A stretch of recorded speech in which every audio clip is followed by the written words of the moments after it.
Muy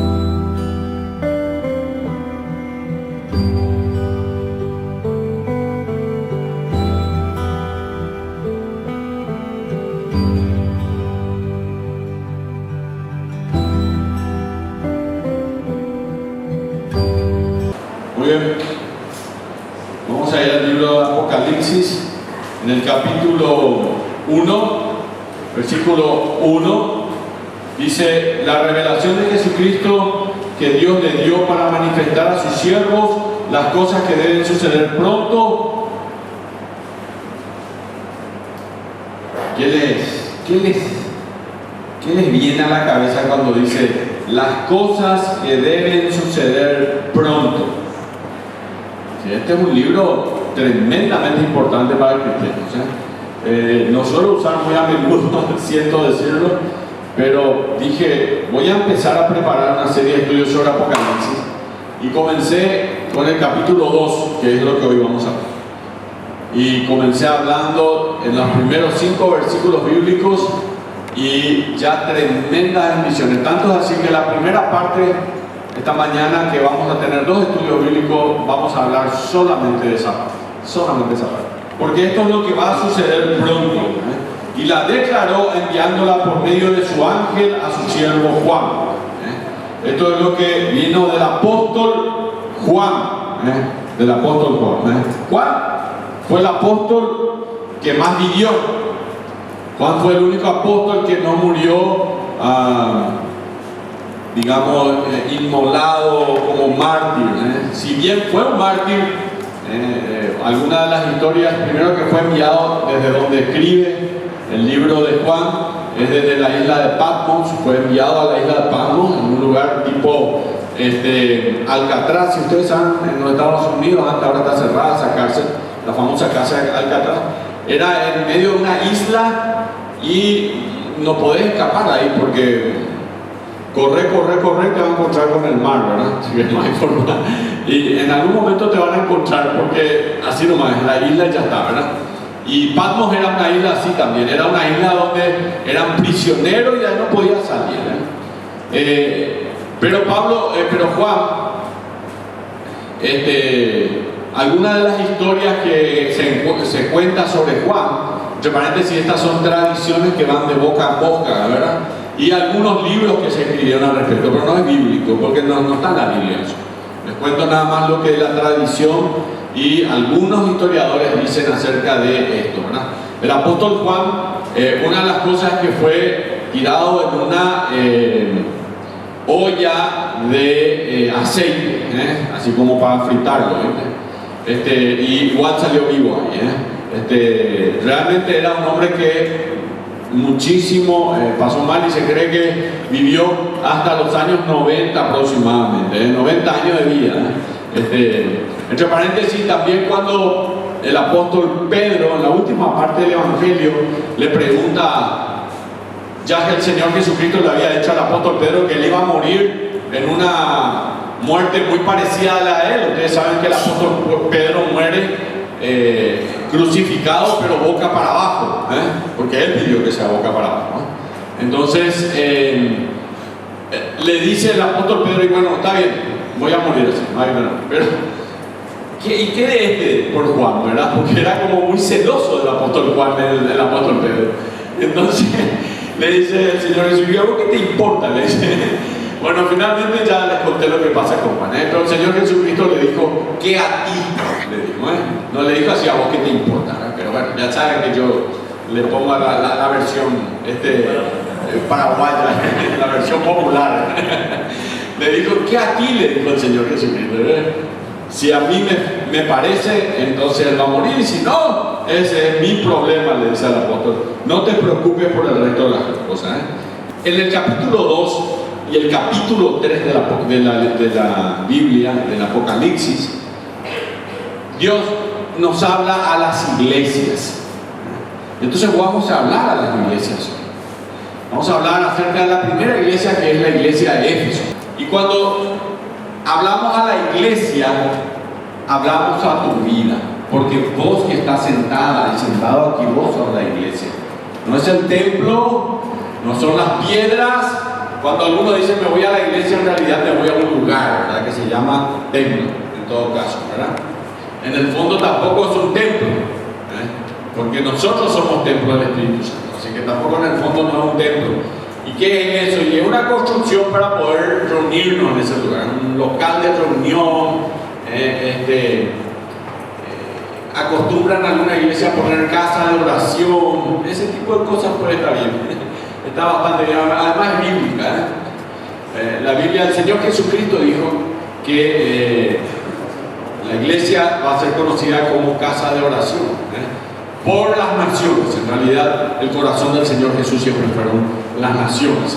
Entonces vamos a identificarnos con la iglesia. Cada iglesia representa a cada cristiano en tiempos y en lugares en el cual vamos a estar viviendo.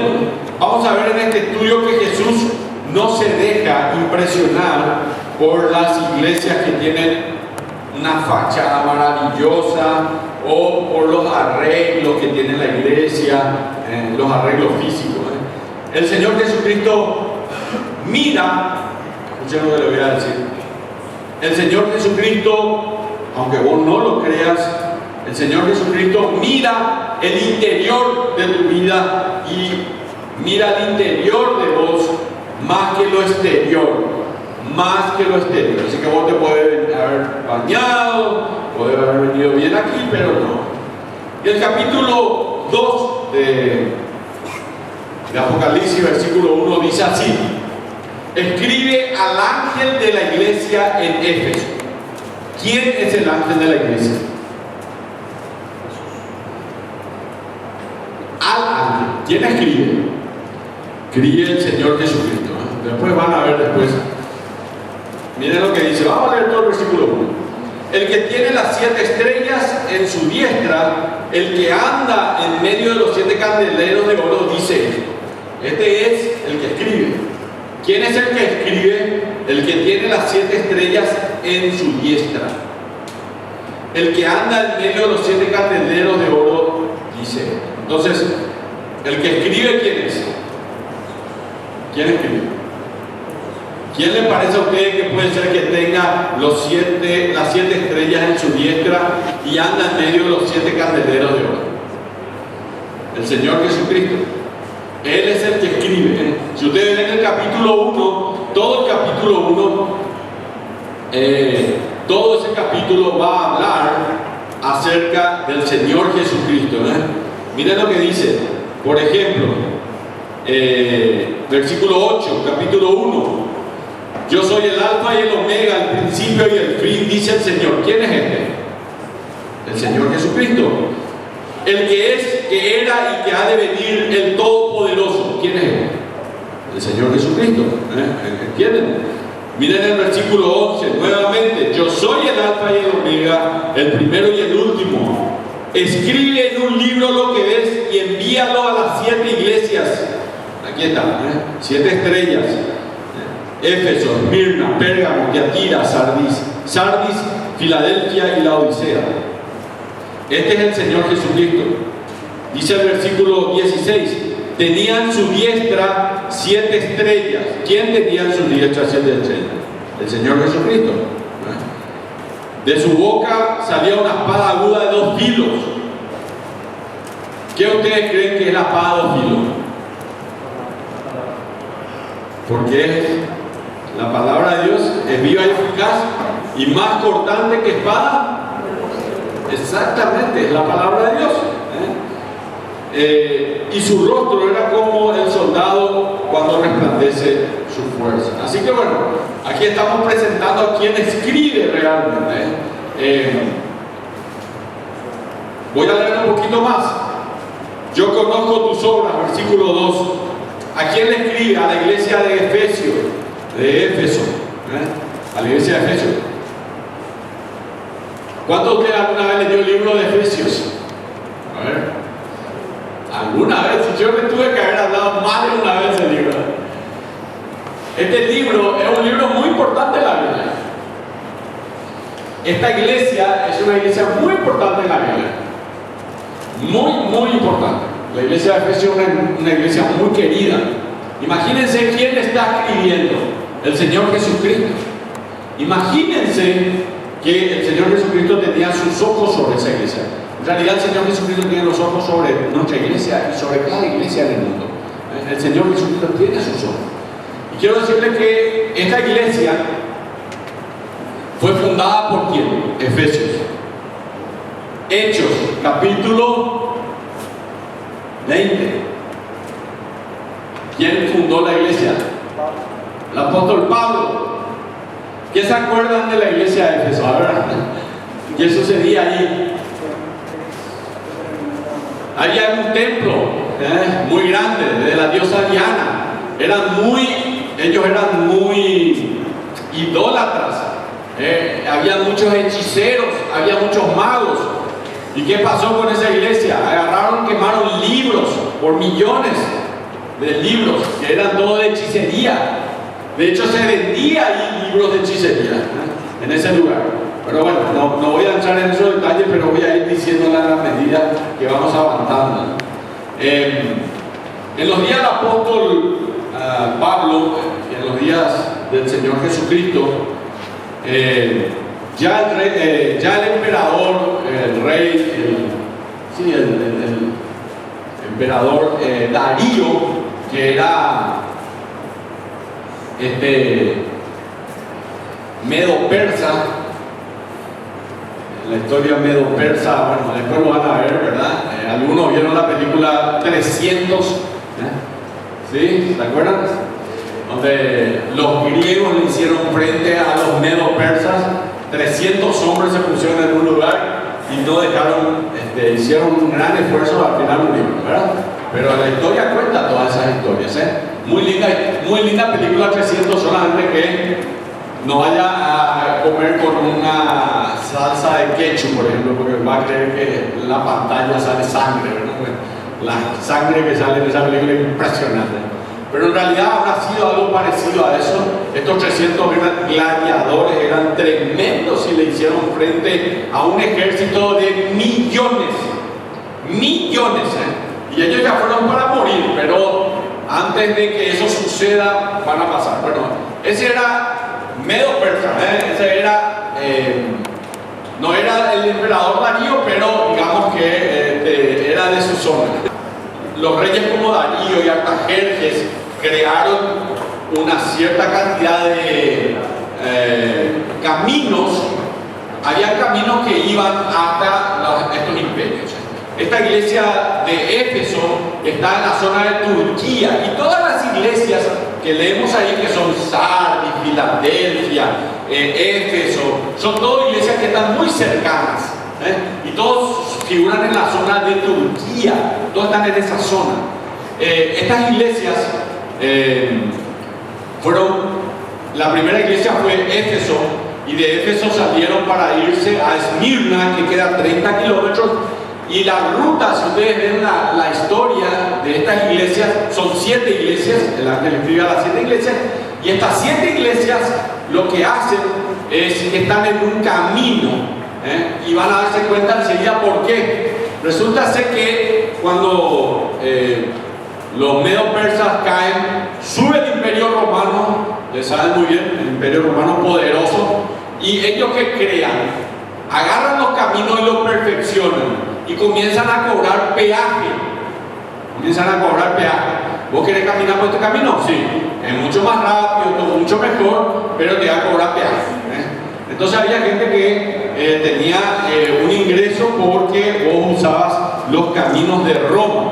De ahí viene la famosa frase que dice: todos los caminos conducen a Roma, porque de verdad el imperio romano hizo que todos los caminos se vayan a Roma. Esa es la verdad. Entonces, un montón de caminos que iban a ese lugar. Y esta zona también había hecho esta carretera que corrían a lo largo, ¿verdad? En esta carretera, si vos no querías pagar peaje, vos podías no pagar peaje. Lo único, no te podías subir sobre la carretera.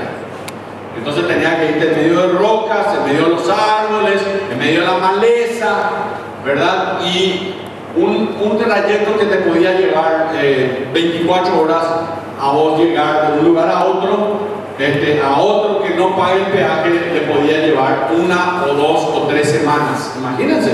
Entonces, definitivamente, vos querías pagar nomás el peaje, pero llegar allí hasta ese lugar.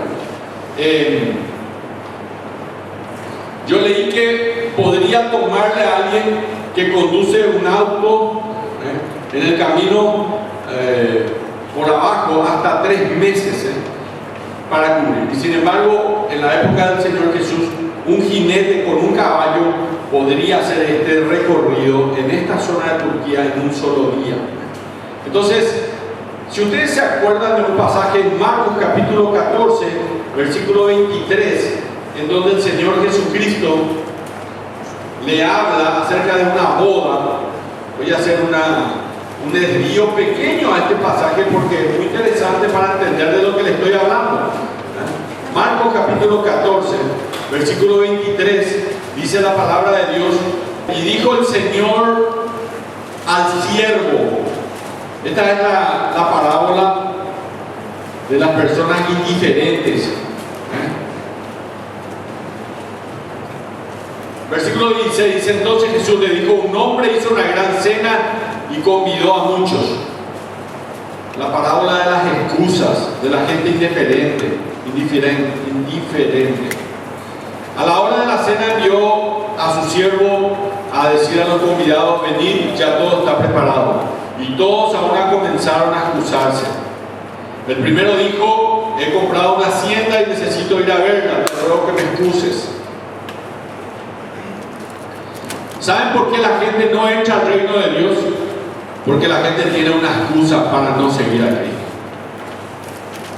La gente es indiferente a la fe.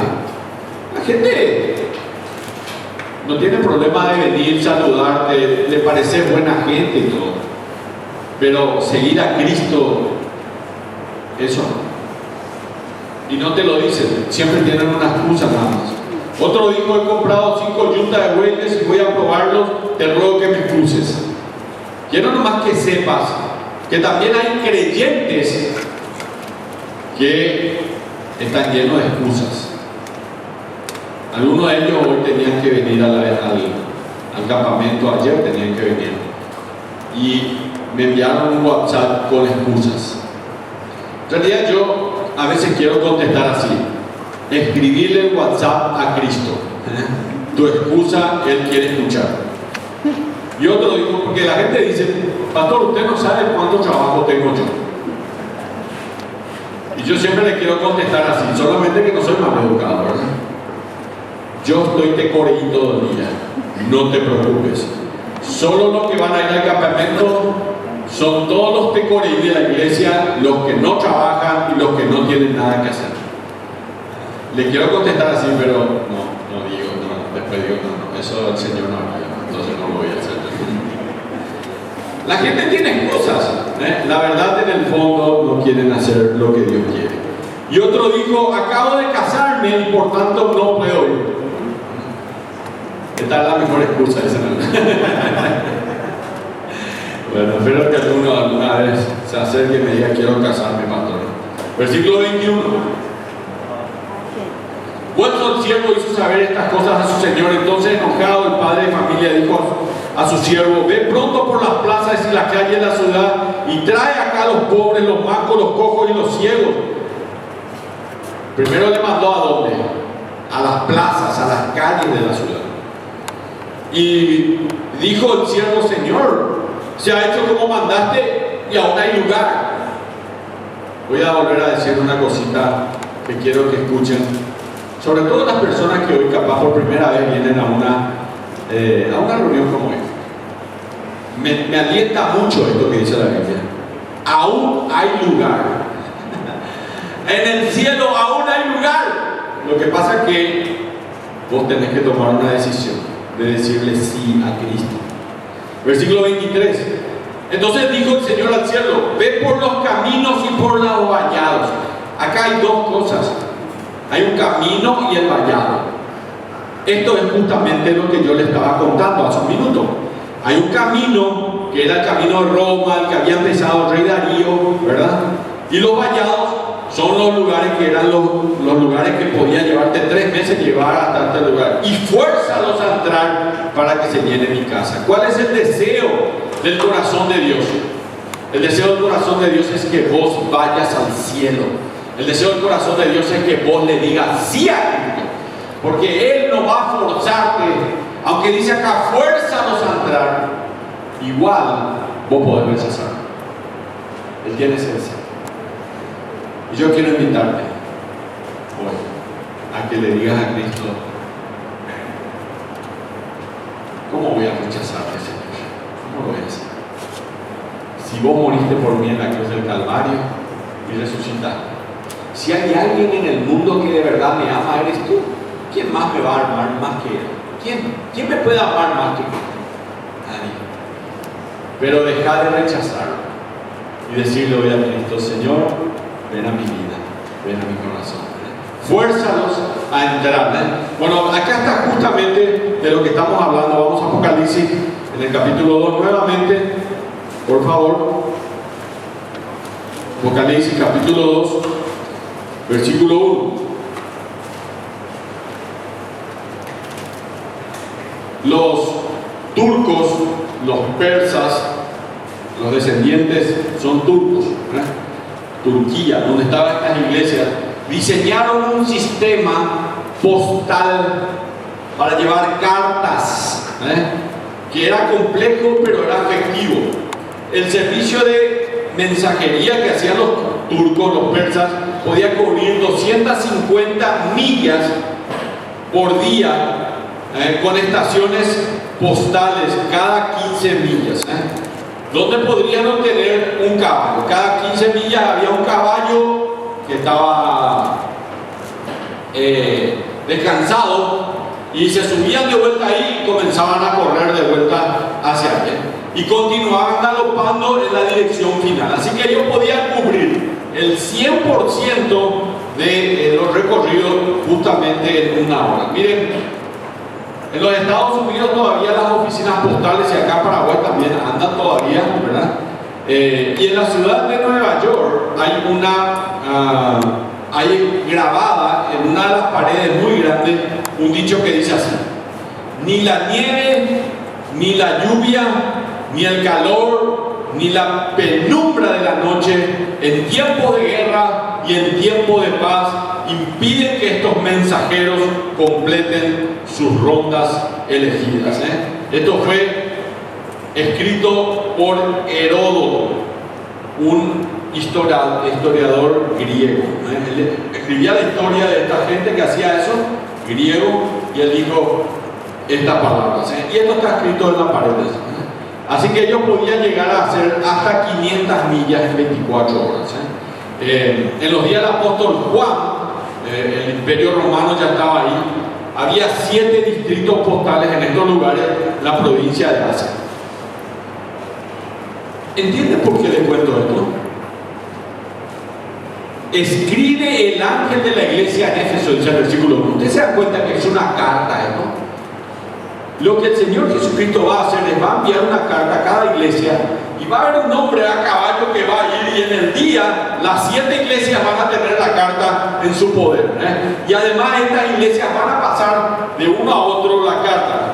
Todas estas cartas podrían llegar a su destino en el mismo día, en la época del apóstol.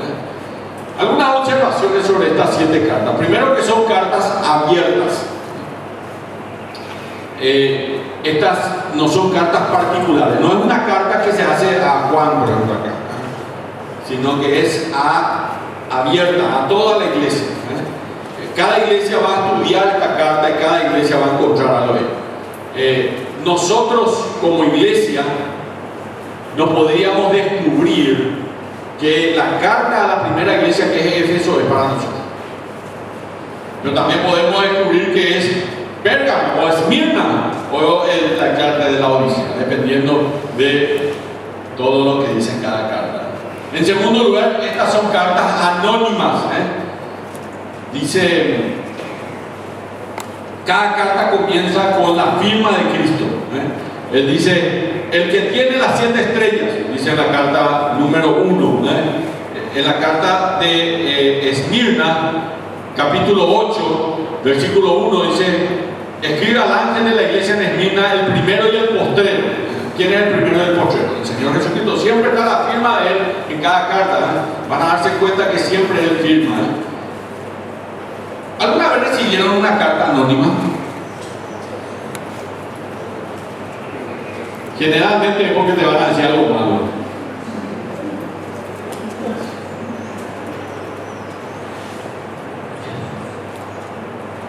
Tenía 22 años cuando me iba a casar. Mi mamá está acá presente.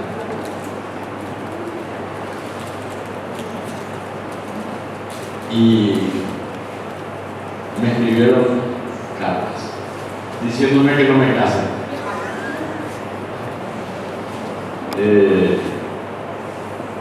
Bueno, ahora hace 33 años de eso, me acuerdo todavía. Ahora tendría WhatsApp, se hacen un perfil falso, y tenían un WhatsApp, entonces anónimo. Pero a mí me tranquiliza mucho que por lo menos otros hombres como Spurgeon, por ejemplo, si algunos escucharon hablar del pastor Charles Spurgeon en Inglaterra, cada vez que terminaba su sermón, alguien le hacía llegar una carta anónima y en blanco, diciendo críticas sobre su sermón.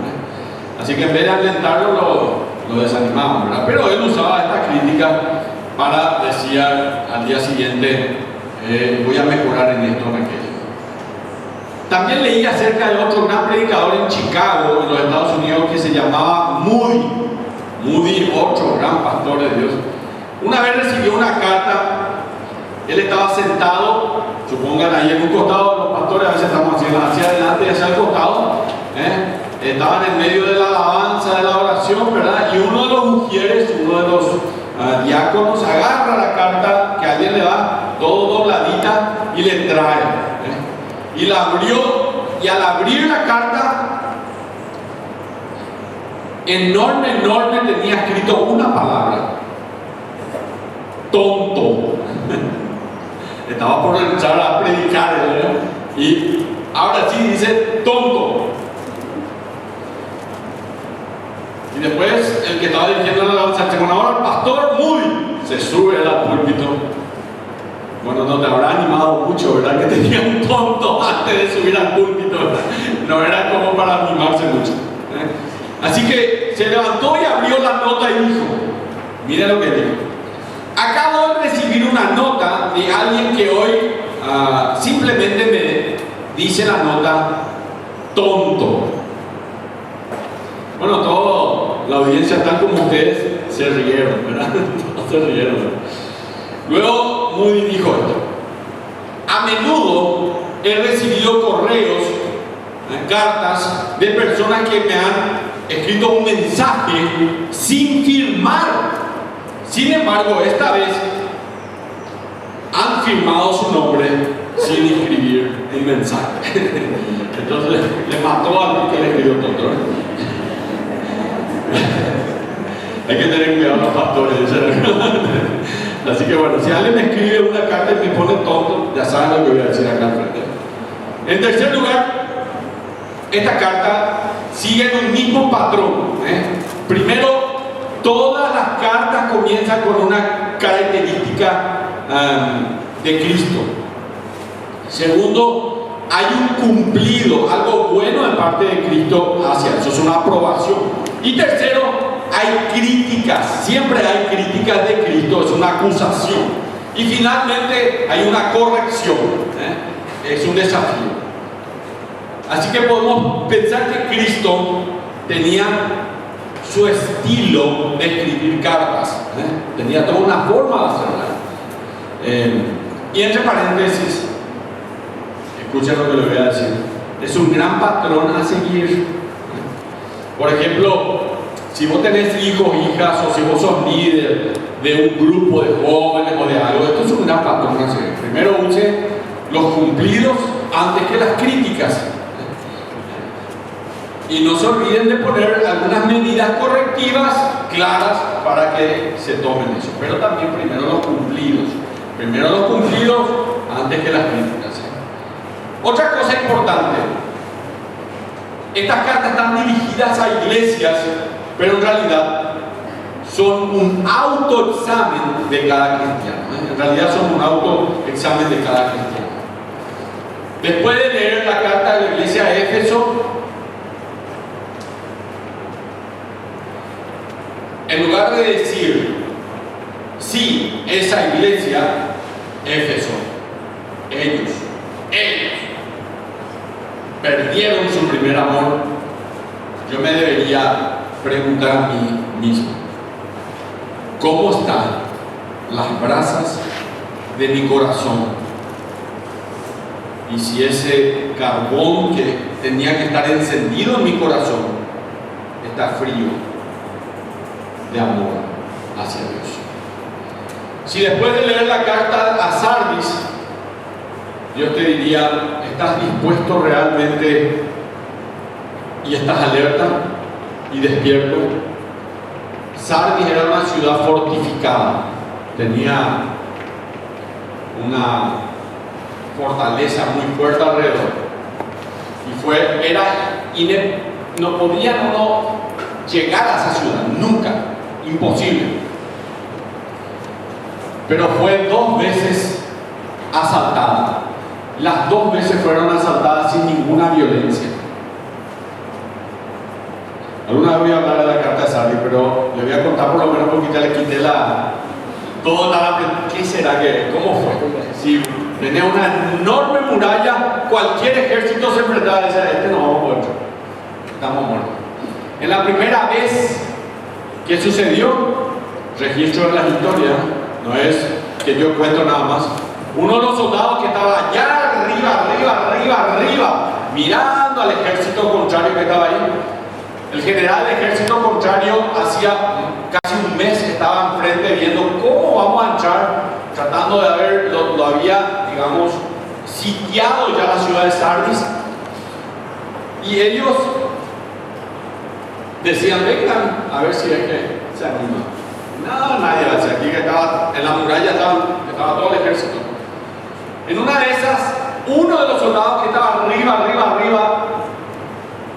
mira hacia abajo y se le cae el casco. Así dice la historia, se le cayó el casco. Así que 7 metros, 8 metros, ¡pam! Se cayó allá. Entonces, ¿qué hace? Era la noche, agarró y se bajó. Y del otro lado, los soldados, ¿qué hace aquel? Mira, por ahí se puede uno subir. Así que, como no se podía entrar en esta ciudad por ninguna razón, ¿qué hacían los soldados? Se dormían. Total, nadie iba a entrar. Así que este soldado, uno, espero que sea bien de madrugada, se subió por donde se bajó a buscar su casco. Este soldado entró despacito, llegó hasta el portón principal de la ciudad de Sardis, lo abrió y entró el ejército de control. Para colmo de los males, le voy a contar que 2 veces cayó esta ciudad igualito, de la misma manera. Así que bueno, eso es lo que cuenta la historia, son historias que hay. Bueno, si vamos a hablar de la ciudad de Sardis, por eso van a darse cuenta que a esta iglesia le dice que tienen que estar despiertas y que tienen que estar alertas. Bueno, o por ejemplo la iglesia de la Odisea. Entonces, es una iglesia que se sentía cómoda con el pecado. Cada iglesia tiene una implicación diferente. Ahora, si Jesús mirara y te escribiera una carta a vos, ¿qué diría? ¿Qué diría de vos? ¿Qué te diría él a vos, por ejemplo? Éfeso, que está acá, capítulo 2, versículo 1, era la ciudad donde estaba el templo de Diana, también conocida en el libro de Hechos como Artemisa, o Diana. Era la diosa de todos los mercaderes. Traían los mercaderes ofrendas a esta diosa para entregarla a la diosa Diana. Estaba llena de prostitutas. Si yo quería entregar una ofrenda a la diosa Diana, primero tenía que acostarme con una de las prostitutas y luego recién entregaba eso.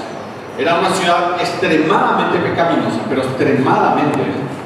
Entonces, este era el templo de Diana. Era una ciudad muy inmoral, pero era económicamente muy fuerte. En Hechos capítulo 18, Pablo funda la iglesia.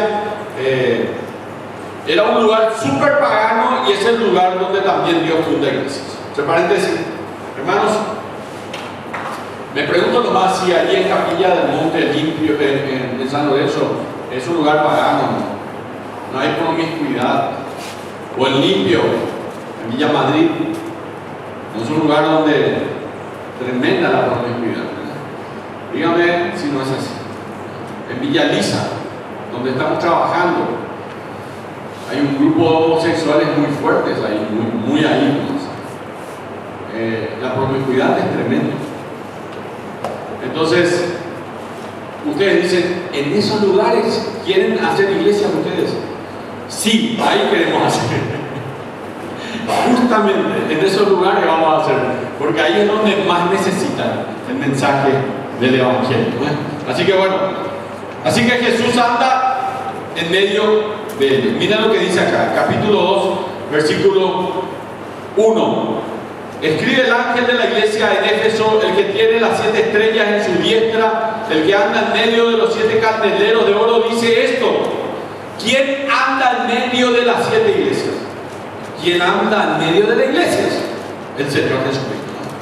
Así que nunca se olviden que el Señor Jesucristo anda aquí en medio de la iglesia. ¿Quiénes fueron los que estuvieron en la iglesia de Éfeso? ¿Quién fundó la iglesia de Éfeso? Pues ya dije, Pablo. Pablo después lo manda a Timoteo allí. También en Éfeso estaban Aquila y Priscila, que le dieron la bienvenida al apóstol Pablo a ese lugar. ¿Y quién más estuvo allí? El apóstol Juan. Muchos años fue pastor de la iglesia de Éfeso. Así que imagínense tener este tipo de siervos de Dios al frente de una iglesia. Yo no tendría ni para lucharle los zapatos a estos hombres de Dios, ¿sabes? No le podía ni siquiera dar el cordón. Eran grandes hombres de Dios. El que anda en medio de los 7 candeleros, porque Jesús anda en medio de esto, dice esto. ¿Qué es lo que Dios quiere cuando escribe una carta? ¿Qué es lo que Cristo quiere cuando escribe una carta? Que te despiertes. Eso es lo que le está diciendo. ¿Quién es el ángel de la iglesia? Todavía no le dije. Normalmente, hermanos, este ángel es el pastor de la iglesia. Generalmente el pastor, ¿qué hace? Dirige, enseña, organiza y moviliza. Que yo sepa, los pastores tenemos una sola promesa, que yo recuerde, así muy. Dice así: no os hagáis muchos maestros vosotros, porque ya sabéis que tenéis mayor condenación. Así que la única promesa que tenemos es que vamos a tener mayor condenación. Entonces, el más importante de todo. Hay que seguir a alguno de los varones que quieren ser pastor acá, ya saben lo que tenemos por delante. Pero qué lindo es que te digan el ángel de la iglesia. La iglesia, los pastores dirigimos, enseñamos, organizamos, movilizamos. Santiago capítulo 3, versículo, un poquito antes nomás está ese pasaje. Lo ponen ni para cumplir nada más. Si a vos no te toca nada, en realidad Dios está diciendo: es abominable lo que te está sucediendo realmente, y lo que estás haciendo dentro de la iglesia es abominable, porque no me toca nada. Versículo 10: entré pues y miré, y aquí toda forma de reptiles y de estas bestias abominables. ¿Sabe cómo ve Dios? Como animales. Porque no hay sentimiento, no hay emoción. Viste que los animales, yo sé que algunos van a decir, no, mi perro demasiado me quiere. En realidad es por instinto, hermanos. Lean los libros, van a darse cuenta. Hablen con los veterinarios, van a decir, este te quiere, porque él ya se dio cuenta que vos no le metes patadas, por ejemplo, como a mí, por ejemplo. Igual no me quiere mi perro. Yo llego y le pateo como 3 veces por ahí. Él dice, el único que me patea en esta casa es él. Así que está feliz conmigo siempre. Capítulo 8, versículo 10. Mi mamá sabe que yo digo la verdad siempre en el púlpito. He aquí toda forma, y mi hija que están acá también sabe que era así. Me dice, he aquí toda forma de reptiles y bestias abominables, y todos los ídolos de la casa de Israel que estaban pintados en la pared por todo alrededor. El Señor Jesucristo ve lo que hay adentro.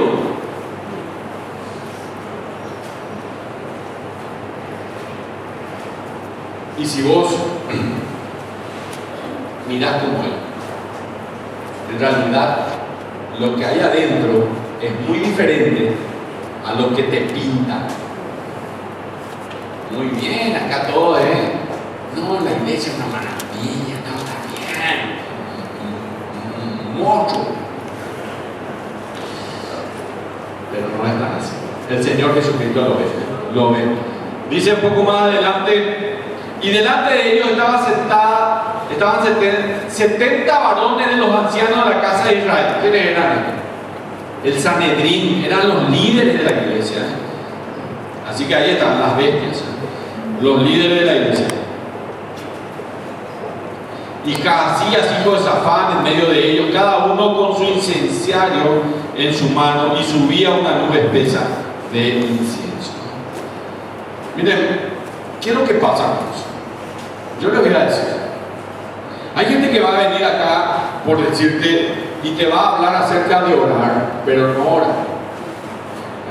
Hay gente que te va a venir y va a decir, bueno, vamos a pasar la ofrenda. Antes el hermano fulana de tal o fulano de tal va a decir algo sobre la ofrenda. Y él se pega un estudio sobre la ofrenda, una maravilla, pero él no ofrenda.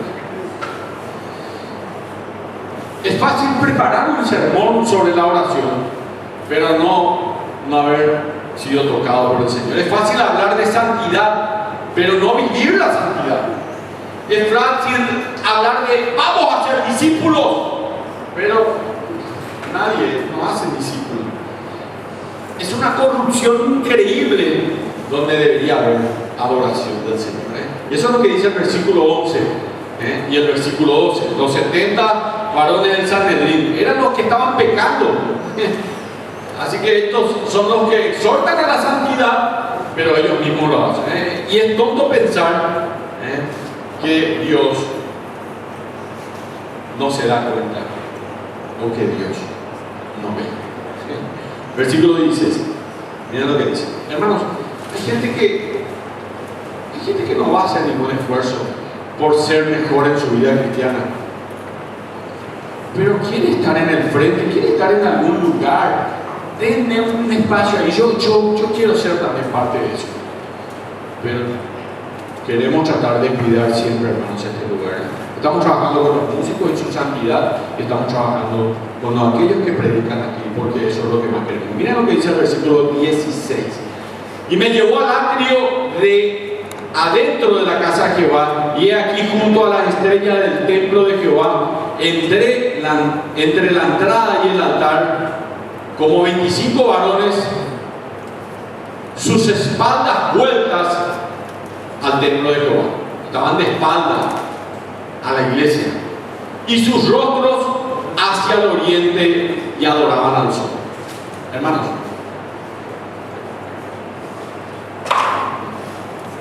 lo que me está diciendo el Señor es que hay gente acá sentada que le da la espalda a la iglesia, que dentro de su corazón están adorando al dinero, a un ídolo, a su equipo de fútbol, a algún amigo, a alguna amiga en algún lugar. Ellos son la causa de su adoración. Y esos son los que estaban allá adentro. Eran 25 varones de ellos. Y ellos realmente hace mucho tiempo le habían dado ya la espalda a la iglesia porque estaban adorando a otra cosa. Adoran a otra persona. Incluso una de las adoraciones más grandes que existe en la iglesia, que no es Dios, es la adoración a sí mismo. El achinchar gallo, pobrecito anga, por eso no. Vos no sabés más, pastor, lo que a mí me pasa, por eso no. Ese es el achinchar. Esa es la adoración del ego, del yo. Y Dios realmente lo quiere. Tenés que analizarte cuál es la intención para servir a Dios, porque no podés engañar a Dios. La Biblia dice: no os engañéis, Dios no puede ser vulnerado, burlado. Y eso es lo que dice acá en Apocalipsis: conozco tus obras, yo sé quién sos. En Efesios capítulo 2 dice exactamente lo mismo. Yo sé quiénes son, yo sé realmente. Así que esto es muy importante. Vamos a terminar con una oración. Vamos a tener unos minutos y luego venimos a la segunda parte, 40 minutos de vuelta. Oramos. Señor, muchas gracias.